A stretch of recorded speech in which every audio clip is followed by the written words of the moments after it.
अर्जुन. कोण आहे अर्जुन? असं म्हटलं जातं की महाभारतात साक्षात श्रीकृष्ण ज्याच्यासोबत होते त्याला कोणीही हानी पोचवू शकत नव्हतं. मग विराट युद्धाचं काय? जिथे एका बाजूला दुःशासन, दुर्योधन, कृपाचार्य, अश्वत्थामा, कर्ण, द्रोणाचार्य,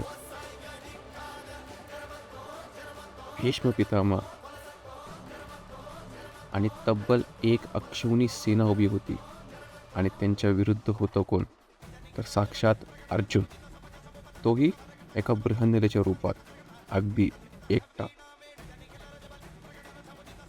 कृष्णाची गीता ऐकण्यापूर्वी अर्जुनाने गांडीवाच्या टंकाराने गाजवलेलं युद्ध म्हणजे विराट युद्ध.